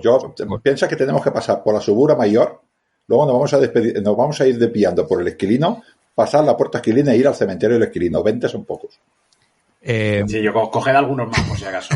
No sea que no volváis. Yo les he dicho a la gente que viene, les hemos hecho un seguro especial para los que quieran salir de noche. Les vamos a hacer unas oraciones previas también, vamos a pedir también y vamos a ir con protección. Ángel ya lo ha dicho, que va a llevarse una serie de amuletos protectores para que la gente vaya a buen recaudo. Pero entre eso, pues vamos a hacer ese viaje a Roma. Nos gustaría, ojalá, este año a lo mejor no vamos un poco justos, pero si el año que viene te quieres venir, y contar contigo sería una maravilla para que tú conoces los rincones esos más oscuros de la Subura. Claro, pues la verdad que este año ya, claro, yo que estoy como tú, que tienes un niño pequeño, yo tengo 2 niños también, de 5 y 7, entonces me pasa lo de siempre, que yo tengo que hacer las cosas con mucha antelación, pero me encantaría. Mira, hace 2 veranos yo estuve en Roma, me fui yo solo una semana y estuve en Twitter, hice unos cuantos hilos reconstruyendo cómo estarían en la actualidad los principales escenarios de las novelas de Marco Lemurio y poniendo fotos y demás. Y claro, pasé por lo que hoy sería la Subura. Y claro, viendo un poquito pues lo que habría quedado de esa zona, que prácticamente nada, porque al final, claro, una zona tan popular de casas de barro, de madera, pues ahí no se ha conservado casi nada. Pero tiene su encanto el decir, joder, pues por aquí habría estado esto. Hay una placita, sigue habiendo la Piazza de la Suburra, sigue estando ahí como un recordatorio de este barrio. Y bueno, es una zona que está llena de bares también, o sea que un poco la vida nocturna de la Subura sí se puede reconstruir, eso sí, y el vino y demás, pues también seguramente sea mucho mejor vino el que se bebe ahora que el que se bebía en aquel entonces. Pero la verdad que, joder, si lo sacáis adelante, yo desde luego lo recomiendo a los oyentes, porque un paseo por Roma con alguien que te sepa enfocar la mirada en cómo sería eso en el pasado, eso es una maravilla. Y ojalá me pueda apuntar algún año, vamos, ya te digo yo que lo firmo ahora mismo. Bueno, vosotros los que nos estéis escuchando este programa ahora, sabéis que os podéis apuntar todavía, que podéis veniros del 27 al 31 de agosto con Grupeando Tour. Solo tenéis que escribir a grupeandotour@gmail.com y decir, yo quiero irme con este par de calamares para que me expliquen cómo es la Roma de noche. Yo ahora que me he leído las obras de Luisma, pues tengo aún más información y recuperaré ese hilo de Twitter que ya me lo pasarás, Luisma, para ir con un mapa de guía para poder ir a ver esos lugares. ¿Ves? Ahora me has dicho que existía esta Plaza de la Suburra. O sea, que yo no lo sabía que estaba actualmente. Entonces, ahí podemos dibujar un escenario. Va a ser menos peligroso que ir. Pero bueno, ¿quién dice que no vamos a acabar en una taberna bebiendo un vino de calidad? Eso sí que lo podemos garantizar, Ángel. Sí, no, esto es lo menos malo que nos puede pasar. Yo no bebo alcohol, pero yo os acompaño, no tengo ningún problema, ¿no? Siempre tiene que haber alguien lúcido. Sí, alguno tiene que volver a casa, Sergio, porque si no, no, tiene que ser fantástico, como dice Sergio, poder pasar por esa zona y hacer este ejercicio de imaginación. Yo tengo mucha confianza en tanto en Sergio como en mí, de poder poner a las personas que vengan con nosotros en este ambiente, ¿no? Que imaginen, sobre todo que imaginen, porque claro, la Roma actual no es la anterior, pero el suelo que pisamos sí que es el mismo, ¿no? Y por allí han pasado miles y miles y miles de personas humildes y han muerto muchas personas y se ha decidido muchas veces parte de la historia de Roma, ¿no? Y estamos allí por la noche y pisando esto, ¿no? Así que vendrán a Roma a vivir historia. Claro, es difícil, sobre todo la Roma republicana, porque tú piensas la Roma imperial, sobre todo ya la Roma de Constantino, incluso la de Trajano, bueno, pues eso ha dejado más restos, pero la Roma republicana es que queda tan poquito. O sea, piensas en el campo de Marte, en época republicana era una explanada, era un campo abierto y ahora ahí es donde tienes el Panteón, bueno, es que es toda la zona del centro de Roma y antes eso era una explanada. Entonces, bueno, pero si, como os digo, si sabéis guiar a la gente y enseñarles a mirar, de aquí esto era así, la verdad que puede ser una experiencia muy, muy chula. Es fácil, solo envíale el email a agrupeandotour@gmail.com, hacen testamento y traen unos amuletos de protección y a Roma. Y hablando de la otra Roma, porque vamos a hablar un poco de esa Roma más paranormal, ¿no? ¿Qué fuentes has utilizado tú para sacar todo esto? Porque algo tiene que haber, ¿no? Antes lo has hablado, ¿no? Que hay ya tratados de escritores y de poetas y de dramaturgos de época republicana que ya recogen la aparición de estos fenómenos, sean más reales o más inventados, ¿no? Pero realmente eso para ti fue como un filón, ¿no? De decir, oye, mezclar el mundo real con el mundo paranormal es una pasada, ¿no? Porque yo no voy a desvelar cuál es la trama ni del primero ni del segundo, pero sí que es verdad que hay momentos del primero cuando aparece toda esta parte más paranormal que a mí realmente me dio un poco de miedo. Yo que soy un poco cagado en las películas de terror, no acostumbro a verlas mucho, pero cuando hablas precisamente de las sombras, oye, yo ahí me acojoné un poquito, me dije, hostia, solo me faltaba ahora escuchar algo que rascando la puerta al otro lado. Sí, pues sí, hay fuentes para reconstruir esto, porque como hemos dicho, es que los romanos creían en estas cosas, entonces la magia estaba en el día a día.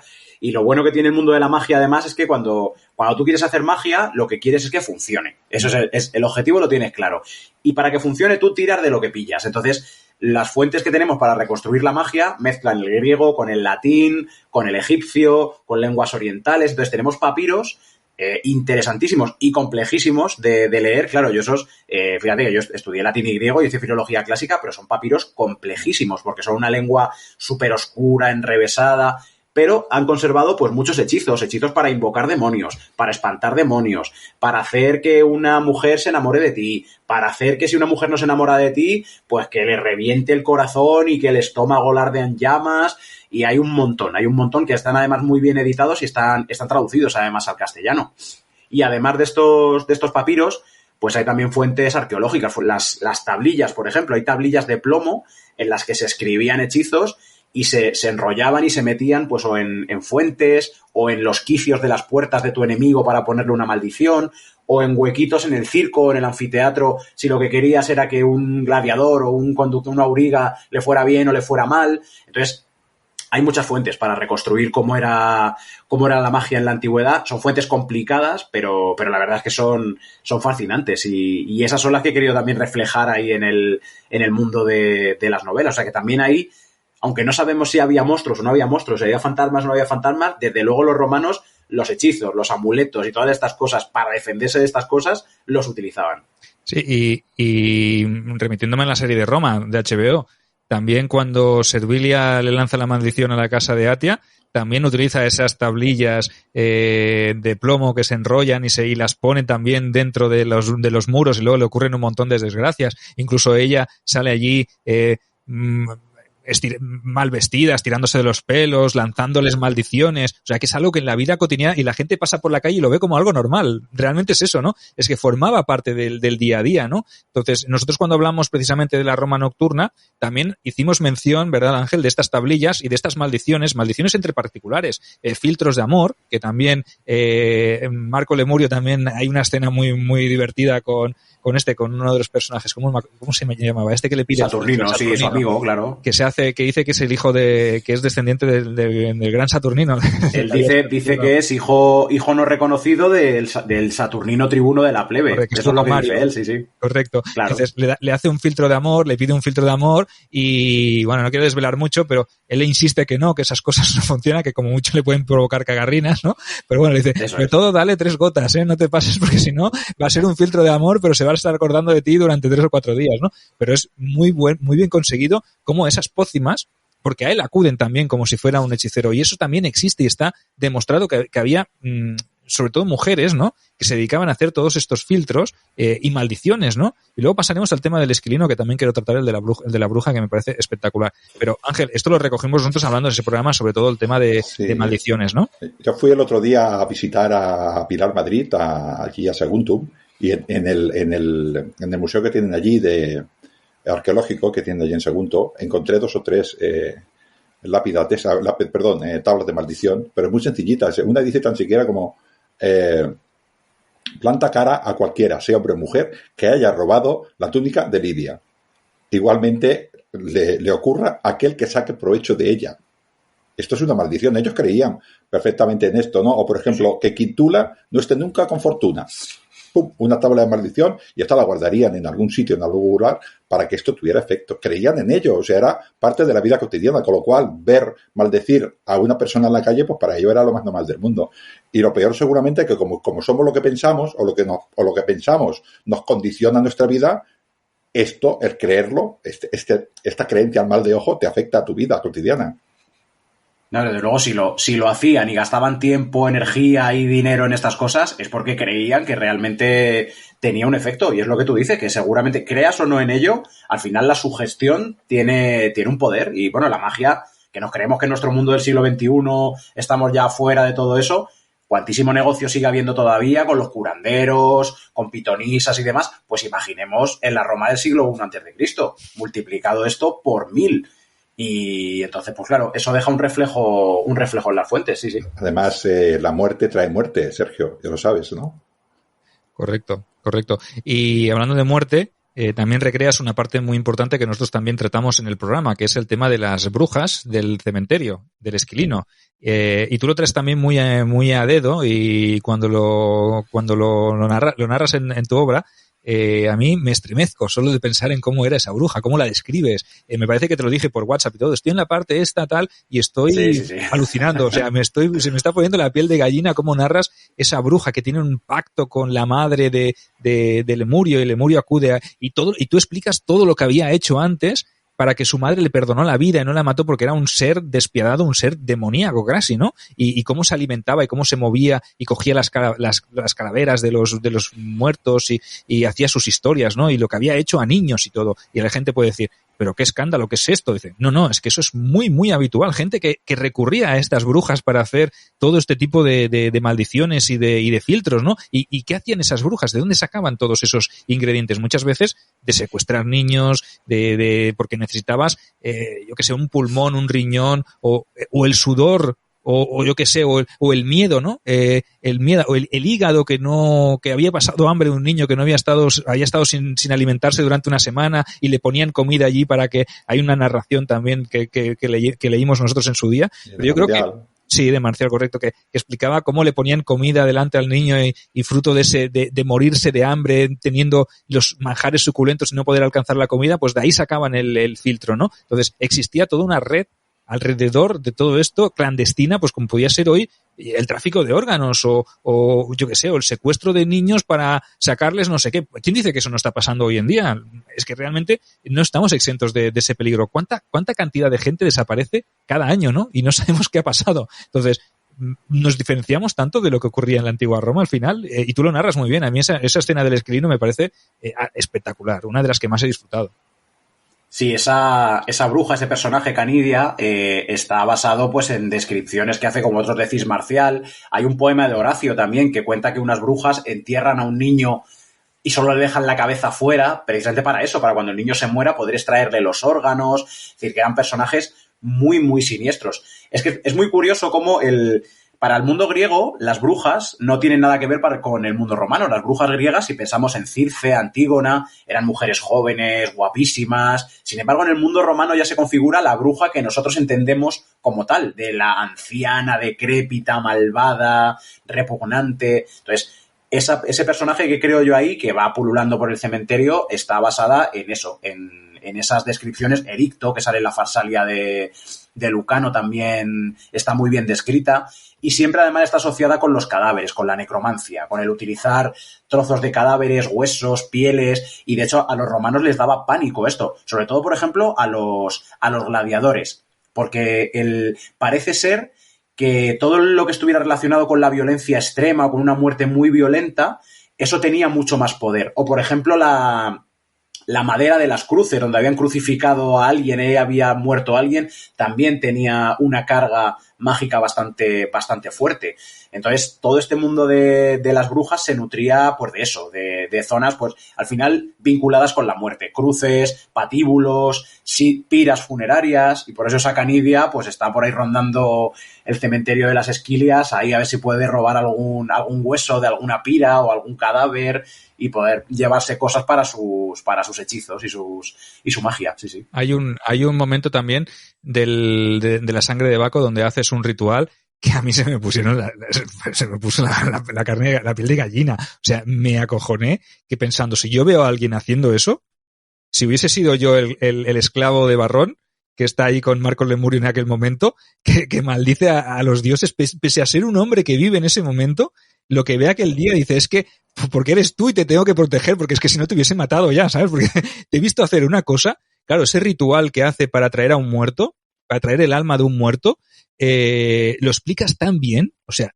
Luisma, yo aluciné, estaba paseando al niño con el carro escuchando, y era de día, pero yo sentí auténtico terror, o sea, sentí pavor cómo lo narraste, incluso cómo haces esa invocación. ¿De dónde la has sacado? ¿Existe? Eso sí que está... A ver, he hecho un mix porque he cogido varios papiros antiguos de hechizos de este tipo, de atraer demonios, atraer almas de muertos, y digamos que he cogido frases de uno y de otro, pim, pim, pim, y he reconstruido ahí como un nuevo hechizo. También debo decir que es que el audiolibro que hizo la Esfera de los Libros, tanto para Oscura Roma como para La Sangre de Baco, está muy bien narrado y es muy bueno, lo han hecho bastante bien. Entonces, claro, eso siempre acompaña, eso es de agradecer siempre. Yo espero y recomiendo que los que podáis escucharlo en audiolibro, si tenéis la opción de escuchar Oscura Roma y La Sangre de Baco en audiolibro, lo hagáis, porque yo ahora me lo voy a leer, cuando me lea Los Ojos de Venus diré, ostras, encuentro algo a faltar, ¿no? Porque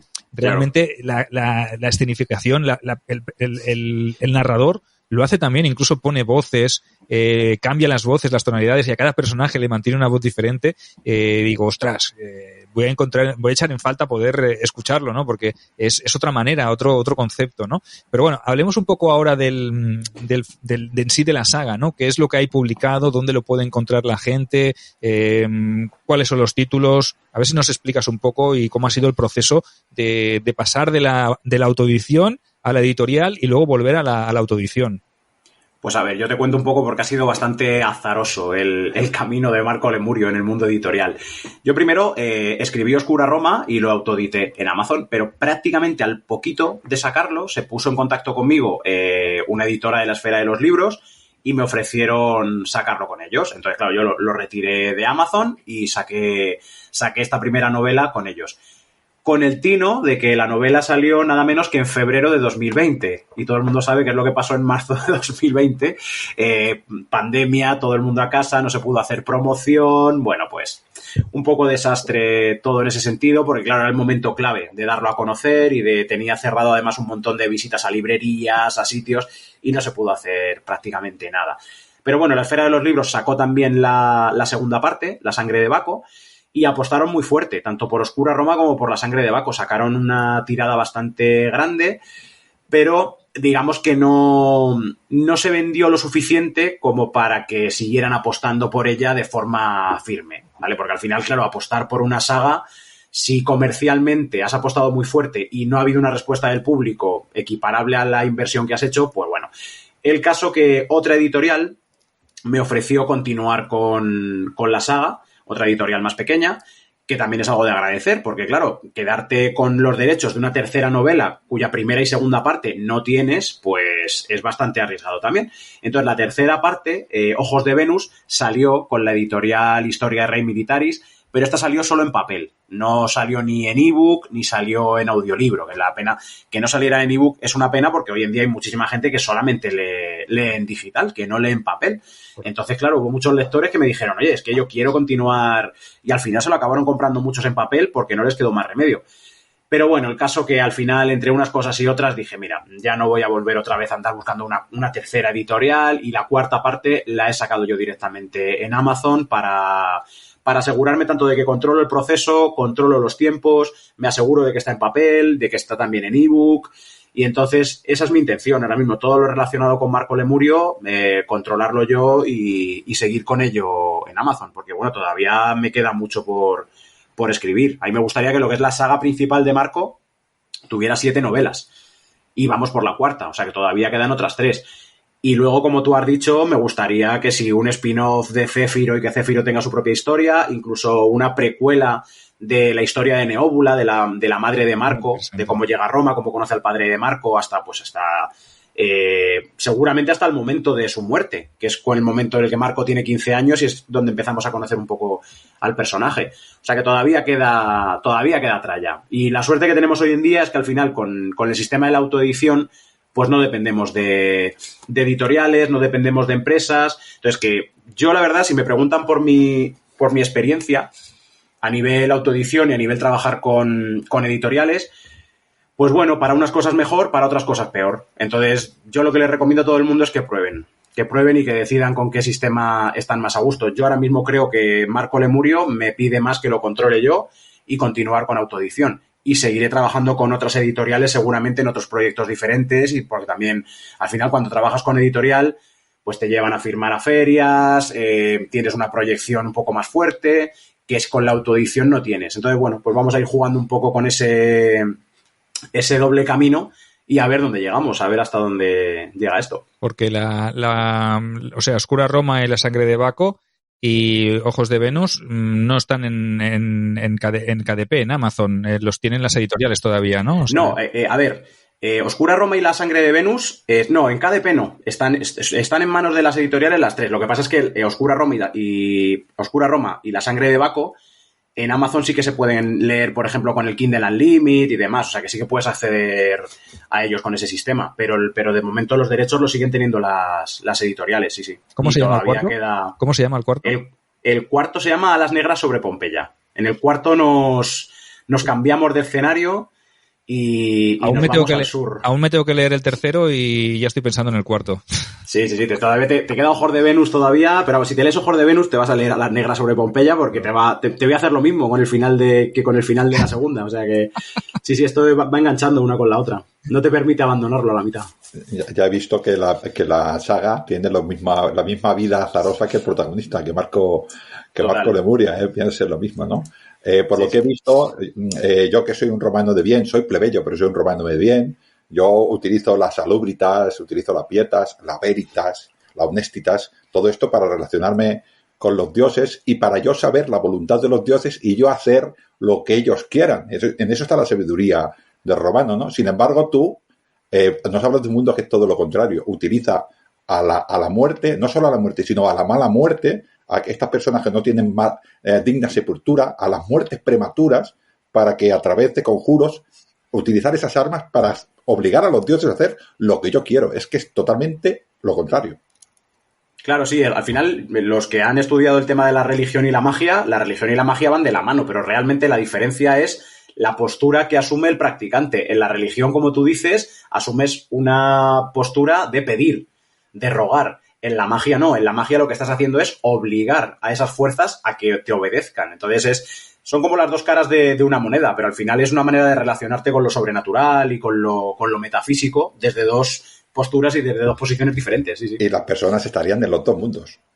Claro, justo. No, por supuesto. Y además sin ser consciente de que existen estos dos mundos, pero hoy en día pasa, cuando se te pierde algo y la abuela coge y le pone un hilo a la estatuilla y San Cucufato los cojones te ato, y si no los encuentras, eso que es magia, es religión, cuando van a llevar, yo qué sé, alfileres a Santa Gema para que en la boda de la sobrina no llueva, es magia, es religión, al final es que son dos mundos que todavía hoy están entrelazados, sí, sí.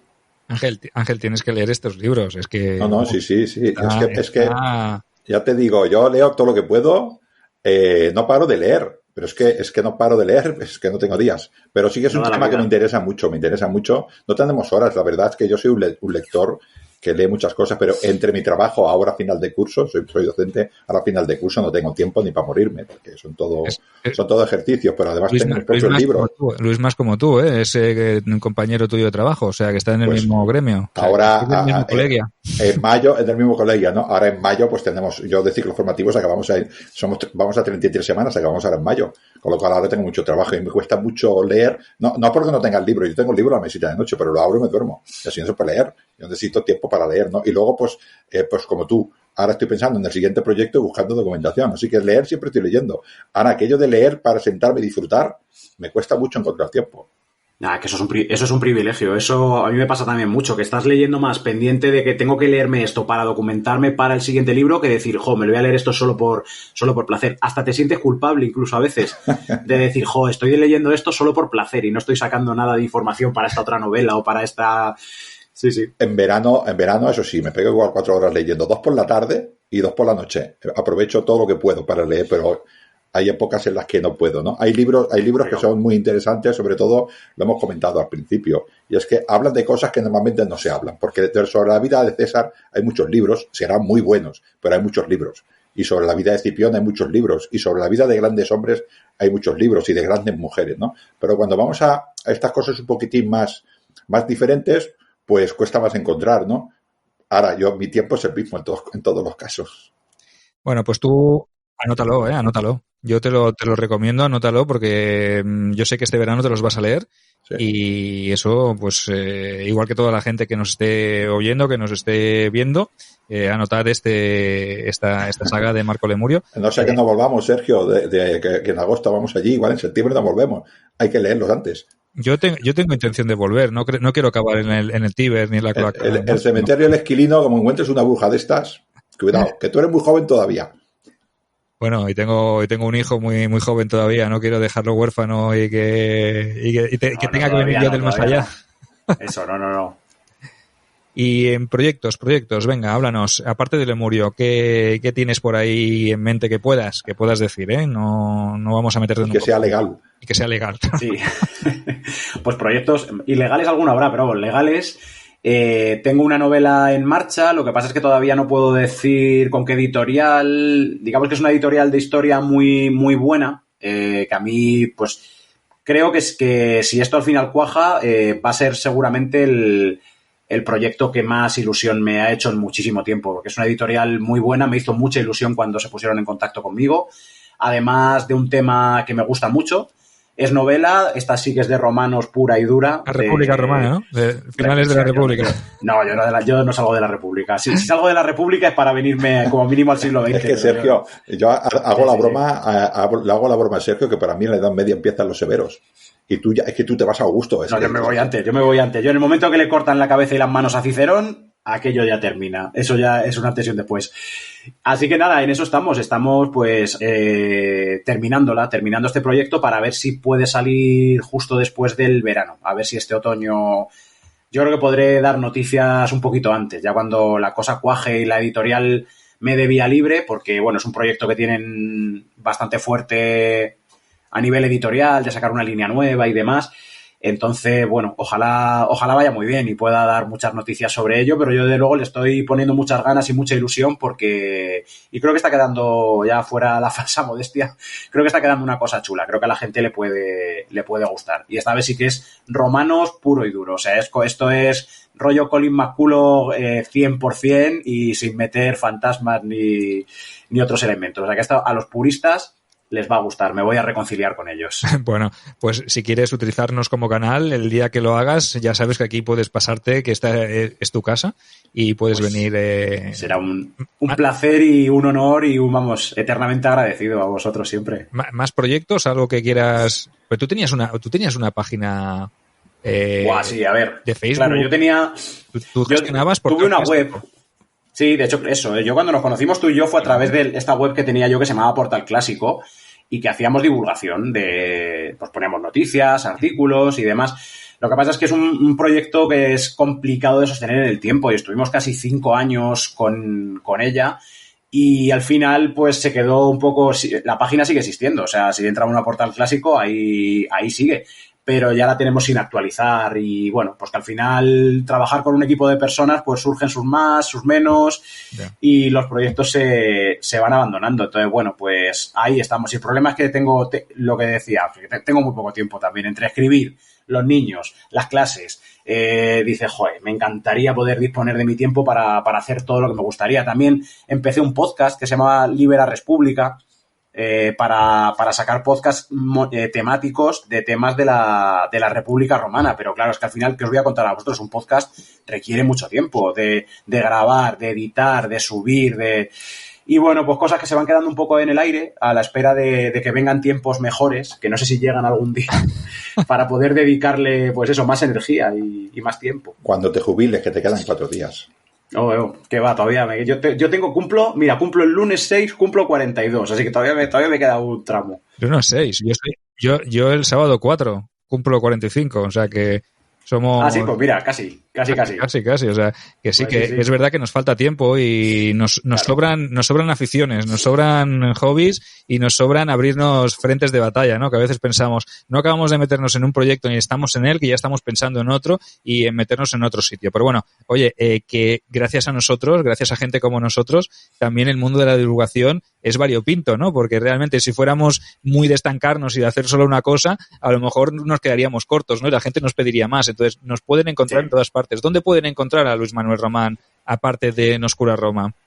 Pues mira, yo donde tengo más actividad es en Twitter. Ahí es donde generalmente hablo más y demás. Además, ahora hace un mes y pico me puse como meta esto que dices tú de, venga, nos metemos en otro charco nuevo y luego descubres que de dónde saco el tiempo. Pero bueno, ahí estamos. Empecé a hacer una cosa que es el lunes de romanos y entonces todos los lunes publico un hilo con alguna cosita. Y mi Twitter es luismalopez82. Ahí me pueden encontrar, porque bueno, si me buscan ahí en Twitter, también seguramente lleguen a mi Instagram y demás, pero bueno, Instagram es para ver más fotos mías en la playa que otra cosa, entonces no tiene tanto interés. Y bueno, tengo una página web que es luismalopez.com y ahí sí que pueden encontrar pues todos mis libros, programas de radio que he hecho a lo mejor en Radio Nacional el año pasado, que hacía una sección también en un programa y demás. Entonces, bueno, ahí pueden conocer un poquito más mi trabajo en la web, en luismalopez.com. Bueno, yo lo dejaría aquí, que ya nos acercamos a la hora y media. Ha sido una entrevista, un coloquio, una charla entre amigos muy lucrativa. Yo me lo he pasado muy bien, porque además me ha pasado como si fueran 5 minutos, ¿eh? Esto ha sido volado. Es que estamos en la taberna de la Subura, siempre pasa el tiempo. Claro.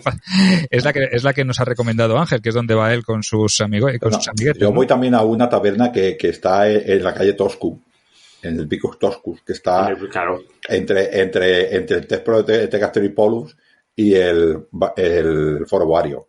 Allí también voy mucho, porque está más cerca de mi casa, más que nada por eso. Buena zona también. Pero me han dicho que allí hay mala gente, ¿eh? Me han dicho que hay mala gente, por ahí. Hombre, ¿en qué taberna de Roma no hay mala gente, Sergio? Eso no tiene mérito. Hay muchos partidarios de Lúculo y a mí eso no me gusta. Yo soy más de Pompeyo que de Lúculo, ¿eh? No sé, Luis, ¿tú de quién? Mucho optimate, sí. Tú, Luisma, que es más de Lúculo, de Pompeyo.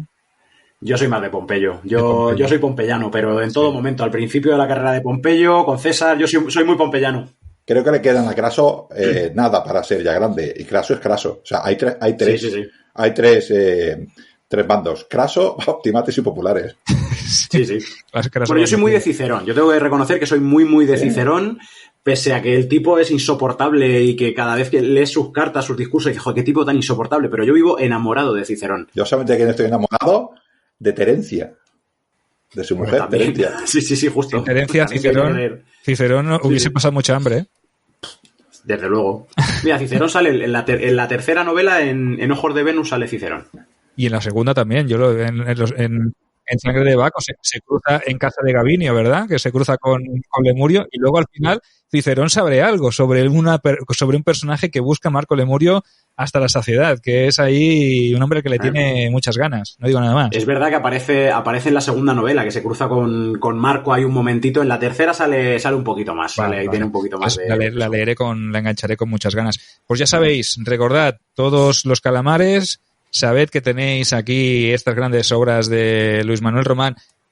Leed Oscura Roma, porque seguramente a lo mejor no la conozcáis todavía. Si empezáis con Oscura Roma, esto va a ser ya caída libre. No os vais a poder desenganchar de Marco Lemurio. ¿Me dejo algo, Ángel? ¿Tú quieres hablar de algo que no hayamos nombrado antes de despedirnos? Yo creo que podríamos decir que se apuntan a otros canales, que de la campanita, ¿no? A Sergio Alejo Gómez en YouTube, a Calamares a la Romana, en iVoox y 27.000 plataformas más. En cada provincia tenemos un trocito.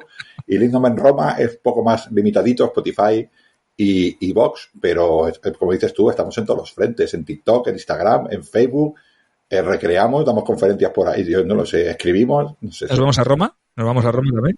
¿Podéis apuntar al viaje? Así que si no nos encuentran es porque no quieren, porque no nos quieren encontrar. Eso. Bueno, Luisma, un placer. Contamos contigo más adelante cuando presentes ese proyecto. Si no, igualmente, si quieres venir a hablar al canal de cualquier otro tema hasta agosto, no te vamos a pedir que pases de agosto, pero si quieres venir, ya sabes que esta es tu casa, que estás invitadísimo a venir y que espero que lo hayas pasado bien, que hayas disfrutado con nosotros. Ha sido, ya te digo, se me ha pasado 5 minutos, como si estuviéramos en la taberna bebiendo vino, igual, me ha faltado el tiempo. Así que nada, un placer, un honor y mil gracias. Cuando queráis, ya sabéis que a disposición de los calamares siempre que haga falta. Pues mucho éxito en tus futuros proyectos.